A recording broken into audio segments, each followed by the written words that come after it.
위탁 운영 중인 경주시 소각장 운영 중단이 장기화되면서 천군동 매립장에는 쓰레기 15,000여 톤이 방치되어 있습니다. 이에 쓰레기 대란이 우려되고 있습니다. 지난해 태풍 오마이스로 큰 피해가 난 포항 죽장면 자호천과 가사천, 현내천에 대한 피해 복구 작업에 1,500억 원의 예산이 투입됩니다. 여러분 안녕하십니까? 포항 MBC 뉴스입니다. 경주에서 오늘 코로나19 일일 확진자가 역대 가장 많은 63명이 발생한 가운데 10대 초중학생 확진자가 빠르게 늘고 있습니다. 초등학교 한 곳에서 20명이 확진됐고 중학교 한 곳에서도 13명이 확진되며 집단 감염 양상을 보이고 있습니다. 또 다른 4개 초등학교에서도 7명이 확진됐으며 한 어린이집에서 2명의 확진자가 발생했습니다. 경주시는 확진자가 발생한 5개 초중학교 1,400여 명에 대해 전수검사를 실시했습니다. 포항시는 오늘 정오 기준 코로나19 확진자가 27명이라고 밝혔습니다. 포항시는 북구의 한 요양병원 환자 2명이 확진됐고 포항시 남구의 어린이집 관련 4명 등 모두 11명이 집단 감염된 것으로 파악하고 있습니다. 이 밖에 기존 확진자와 접촉한 10명과 타 지역 확진자와 접촉한 1명이 확진 판정을 받았습니다. 위탁 운영 중인 경주시 소각장이 수개월째 가동을 중단하고 있습니다.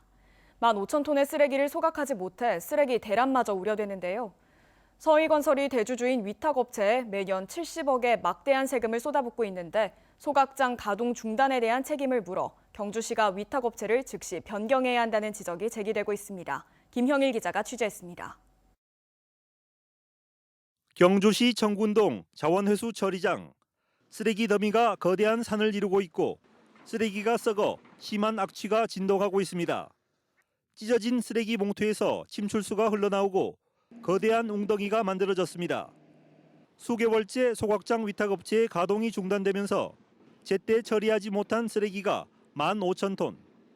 쓰레기 문제에 대해서 경주시가 책임 있게 제재도 하고 가동을 또 해야 되는데 불구하고 지금 아무런 조치도 안 하고 방치하고 있습니다. 그냥. 경주시 소각장 위탁업체는 서희건설이 대주주인 경주환경에너지입니다. 올 한 해 52시간 근무제 시행과 관련해 노사 갈등이 장기화되고 있고 지난 9월 대기오염 무단 배출로 소각장이 영업정지 처분을 받기도 했습니다.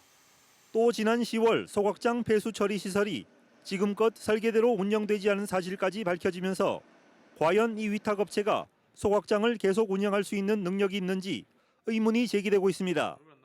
부실 운영, 세금 낭비, 환경오염, 노동자 임금 삭감, 장시간 노동을 중단하는 유일한 대안으로 경주시가 직접 운영해야 할 것입니다. 경주시와 소각장 위탁업체가 체결한 민간 투자 사업 실시 협약서를 확인해봤습니다. 1개월 이상 유지 관리 및 운영을 기피해 사업 시행이 불가능할 경우 협약 해지와 사업 시행자 지정 취소, 관리 운영권 말소가 가능하도록 규정돼 있습니다. 하지만 경주시는 협약 해지 등 법적 조치는 면밀한 검토가 필요하고 현재 위탁업체가 문제 해결을 위해 노력하고 있다며 좀 더 지켜보겠다고 밝혔습니다. 현재 서희건설이 그런 액션을 전부 다 안 하는 게 아니고 일부 쓰레기도 반출하고 있는 중이고 시설 개선에 대한 어떤 투자도 하고 있는 중이고 그 부분은 저희가 이렇게 검토를 해봤지만은 조금 더 지켜봐야 될 그런 상황으로 판단됩니다. 매년 70억 원의 막대한 세금을 쏟아붓는 경주시 소각장. 수개월째 지속되는 가동 중단 사태에 대해 이제는 경주시가 나서 명확히 관리 감독 권한을 행사해야 한다는 지적이 제기되고 있습니다. MBC 뉴스 김형일입니다. 지난 8월 12호 태풍 오마이스로 큰 피해를 입은 포항 죽장면 일대에서 피해 복구 사업이 본격화됩니다. 포항시는 자호천 등 태풍 피해를 입은 3개 하천의 복구 사업비 1,497억 원 가운데 재해복구비 558억 원이 확보됨에 따라 내년 4월까지 실시 설계를 마무리하고 5월부터 토지 보상과 공사를 동시에 추진해 2024년 말까지 복구를 마무리하기로 했습니다. 아울러 자연재해 위험지구 사업비 939억 원이 추가로 내려오면 주민 의견을 최대한 반영해 내년 말부터 공사에 들어갈 계획입니다. 폐역을 앞둔 경주역에서 퇴역 예정인 부전행 무궁화호 디젤 열차를 시승하는 아듀 경주역 잊지마 레일 행사가 오늘 열렸습니다. 이날 행사는 경주 시민과 애환을 함께해온 103년 역사의 경주역, 폐역 폐선을 기념하기 위해 마련됐습니다. 하지만 행사 내용이 경주역을 출발해 부산 지역 관광단지를 둘러보는 일정이어서 코로나 확산으로 방역에 총력을 기울이고 있는 사회 분위기와 맞지 않는다는 비판이 제기되고 있습니다.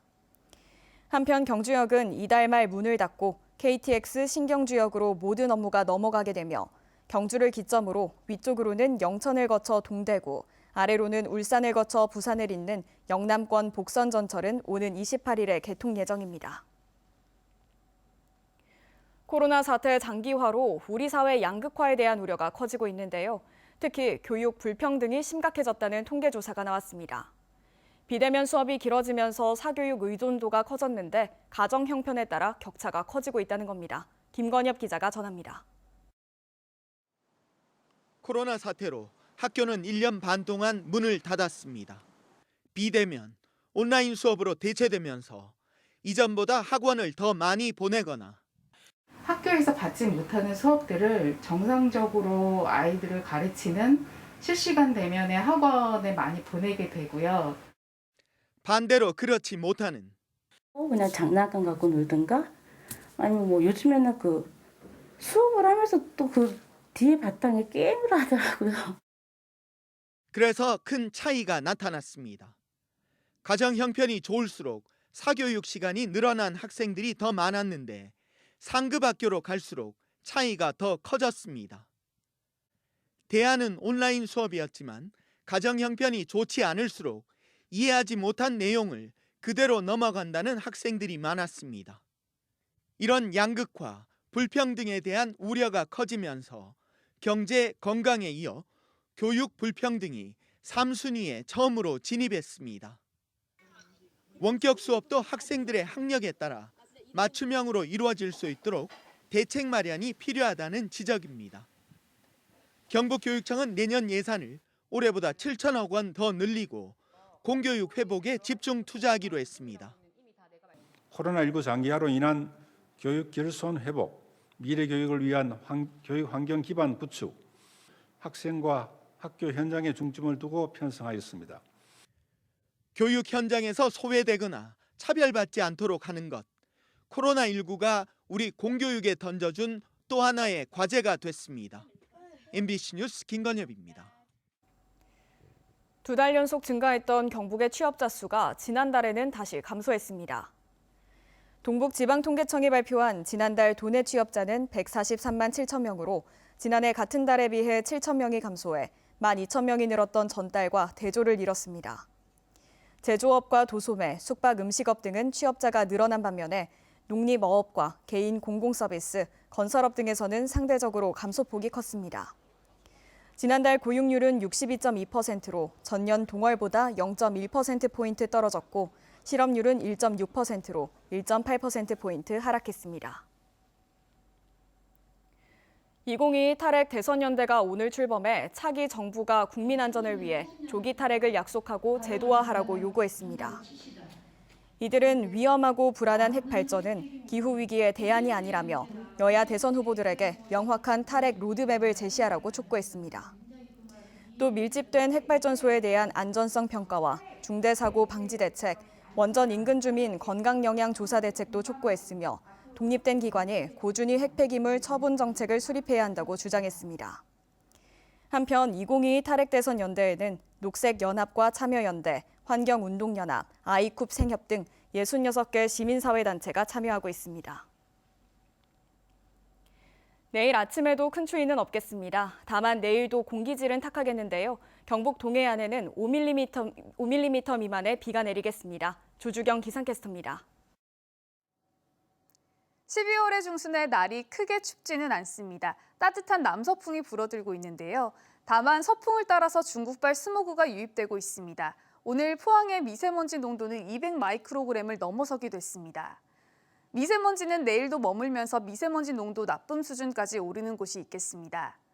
추위는 잠시 쉬어가겠습니다. 내일 아침에는 오늘보다 기온이 더 오르겠습니다.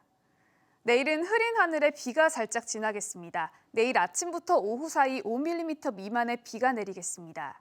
이어서 자세한 내일 날씨 보겠습니다. 내일 아침 기온은 1도에서 6도 분포로 오늘보다 1도에서 5도가량 높게 시작하겠고요. 한낮 기온은 포항과 경주는 11도선, 영덕과 울진은 13도선까지 오르면서 포항과 경주는 오늘보다 5도 정도 내려가겠고요. 영덕과 울진 지역은 오늘과 비슷한 기온 보이겠습니다. 울릉도와 독도의 아침 기온은 울릉도 8도, 독도 11도로 출발하겠고요. 한낮에는 12도 선에 머물겠습니다. 동해바다의 물결은 최고 1.5m까지 비교적 잔잔하게 일겠습니다. 내일 비가 그친 뒤부터는 추워지겠는데요. 특히 금요일에는 울릉도와 독도에 10cm가 넘는 폭설이 내릴 것으로 예상돼서요. 미리 대비해 주셔야겠고요. 토요일에는 포항의 아침 기온이 영하 5도 선까지 뚝 떨어지면서 가장 강력한 한파가 내릴 것으로 예상됩니다. 날씨였습니다. 노동자의 생계를 실질적으로 보장하기 위해 주거비와 교육, 문화비 등을 종합적으로 고려해 책정한 생활임금이 경상북도와 산하기관에 도입될 전망입니다. 경북도의회 윤승호 의원이 발의한 경북도 생활임금 조례안이 상임위원회를 통과해 오는 21일 본회의에서 최종 의결될 예정입니다. 이 조례안은 경상북도와 도출자 출연기관 소속 노동자에 대해 생활임금을 적용하고 생활임금 결정 시기와 기준도 명시했습니다. 다른 지자체의 올해 생활임금은 최저임금의 115%에서 123% 수준입니다. 현재 생활임금 조례는 경북과 대구를 제외한 전국 15개 광역시도에서 시행 중입니다. 경북도 교육청은 내년부터 저소득층 학생 교육 격차 완화를 위해 방과 후 학교 자유수강권 지원을 확대한다고 밝혔습니다. 이에 따라 소득 수준 중위소득 80%인 학생이 방과 후 학교 프로그램을 수강한 경우 1인당 연간 60만 원의 수강료를 지원받게 됩니다.